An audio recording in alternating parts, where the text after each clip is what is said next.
Hello. I just had a little quickie thought. Um, and it's kind of a big topic, despite this video probably only being like 20 minutes long, as all my other videos. But I was in the mood. I hate this app. Like, how come? Can you just stop doing the tap to resume shit?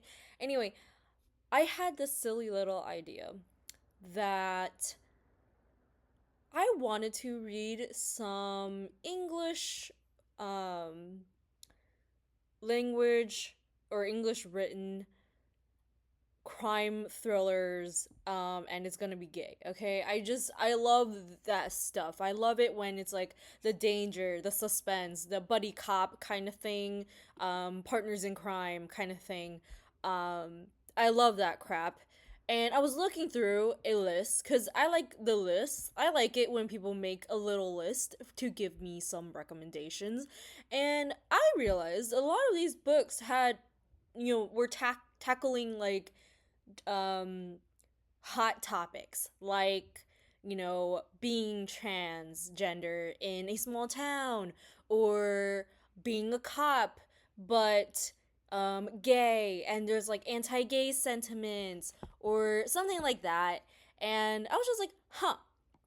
I realized a lot of the Asian kind of like gay media that I consume, stuff like, Scum Villain, Self Saving System, and stuff like Thousand Autumns. Like, yeah, these are set in ancient China with magic and stuff, but, yeah, they still do talk about like the social differences back then. um these books don't really talk about what it's like being gay in ancient China in whatever BC era it is. However, if you chance upon an English language book that was written in America or the UK or whatever, um, chances are you will have those kinds of topics, especially if it's set in the modern world. Now, if it's set in a more fantasy world or a historical kind of fictional setting, stuff like, the Captive Prince trilogy, by C.S. Pacat, one of my favorite trilogies of all time, in fact, there isn't really any talk of homosexuality and what it meant to be gay during that time. It's not necessarily always viewed as a normal thing, as heterosexuality always is going to be the normal. Um, but it's not really met with derision, scorn, hate, or anything like that. Like, the most homophobia you'll get, at least in terms of these ancient China setting books, is, oh, that's weird that you don't like women. But that's about it. We can also talk about how they view sexuality, at least in these Asian BLs, not even just Chinese boys love books. You have Japanese boys love, and a lot of those also treat homosexuality as not really a preference for a gender. It's more like one character falls in love, and then that other person that they fell in love with just happens to be a guy. And they themselves just happen to be a guy. So you'll never, okay, maybe not never, but it will be really hard to have a character, especially in the early 2000s kind of BL, say that I'm gay and I only like men. It always ends up being kind of like, I just end up liking this person who happens to be a man. I don't know if that's like, on one hand it's like, wow, that's a very kind of progressive way of thinking. Like, it doesn't matter what gender they are, you like who you like. But it's also kind of like, you are making homosexuality not necessarily a thing, but it is well, it just happened to be. It's just this one off chance. I'm not really gay. I just happen to love this one person who happens to be a man. If it were any other man, I don't care. That's more of a demisexual kind of way of looking at it, rather than, no, I do only like men. Now, of course, fast forward a few decades, it is a lot more prevalent now to have characters that say, I'm actually gay, I only like men. Um, but I personally, at least the books that I've read, for Chinese danmei, they don't. Danmei is BL. If I didn't already clarify that, the Chinese danmei that I've read, there aren't really many characters that are still that say that they are gay. They just again happen to like this character that is a man. Now I can kind of give a little leeway for the ancient Chinese ones because they didn't have the terminology then. They did have a term for people who prefer men, and it's called cut sleeve. And a cut sleeve basically is someone who likes men, and the origins of it is that this one Chinese emperor, and this is a true story, this one Chinese emperor had a preference for men, and his male lover was sleeping on his sleeve, and in order to get up without waking his lover, he cut his own sleeve, so that his lover could keep on sleeping. So it's very romantic, very cute. But again, they don't like. There's no more in-depth thought of like sexuality in terms of that. As in terms of like book content, it really is just like a throwaway term that people use. Like, oh, I didn't know you were a cut sleeve. I didn't know you liked men instead of women. And again, they're met with more like being weirded out and confused that they don't like women. They don't like screwing women.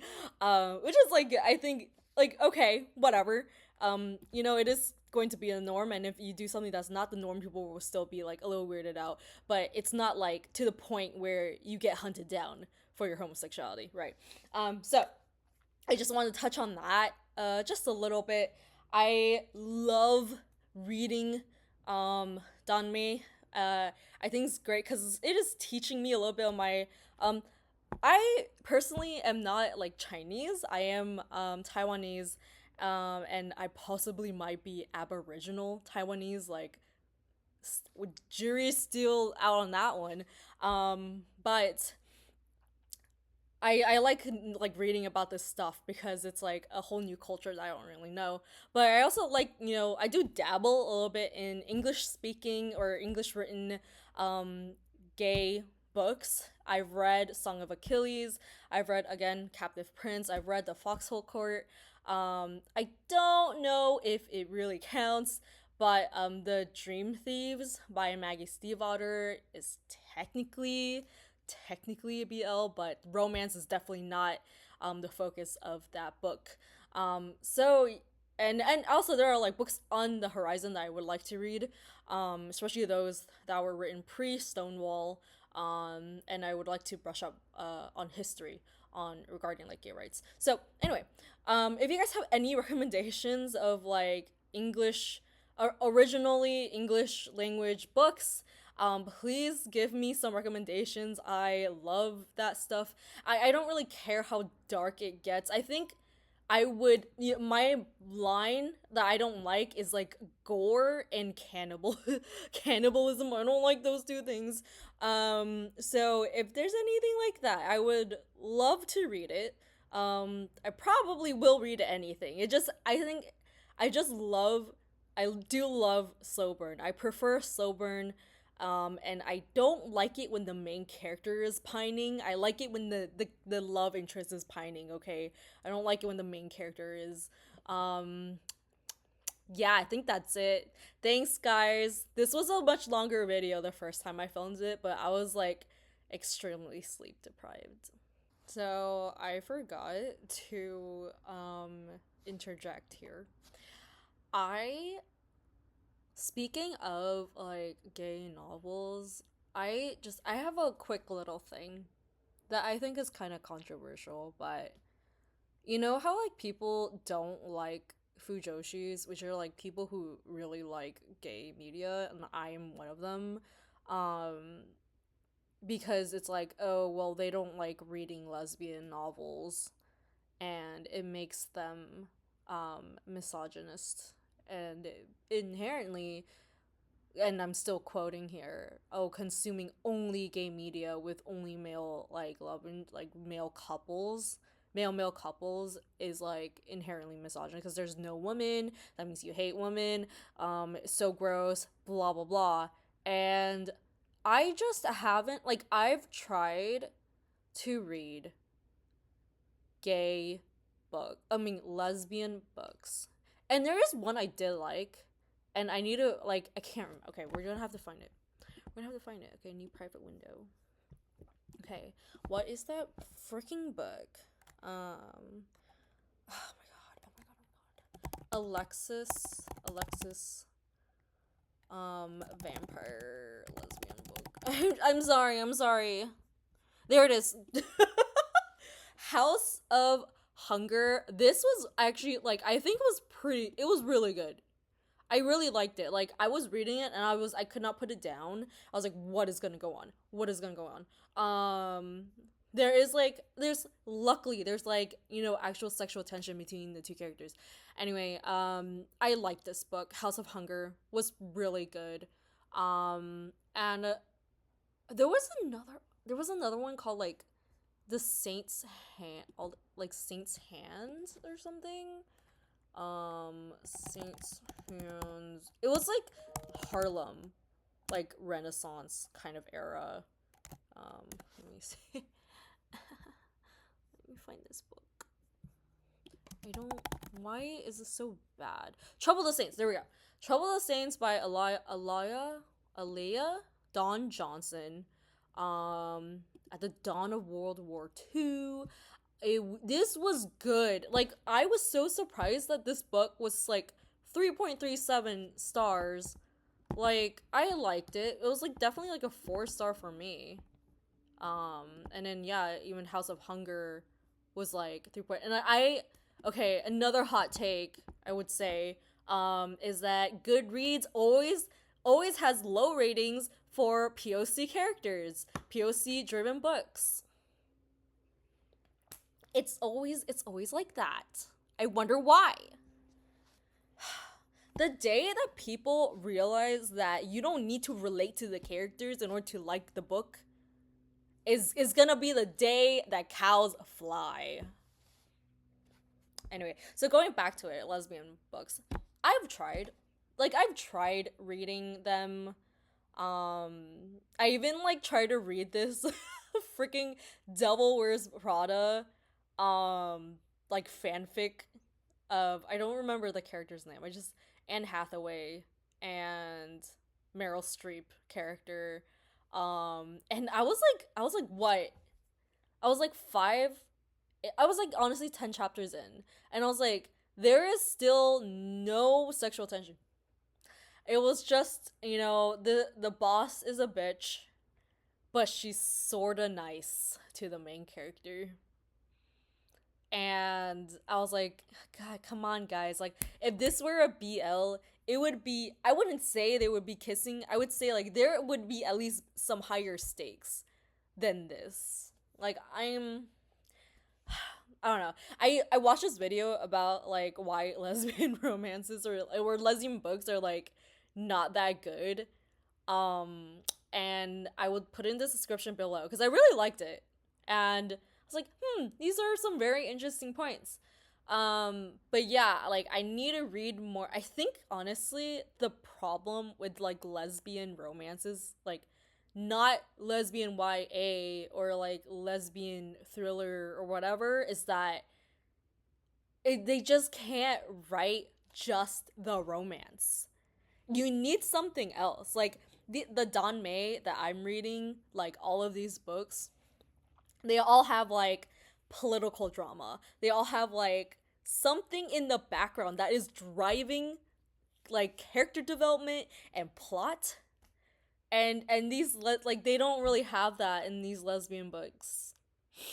Aside from the two I just like, well, okay, I wouldn't say Trouble the Saints is lesbian. I will say it's bisexual.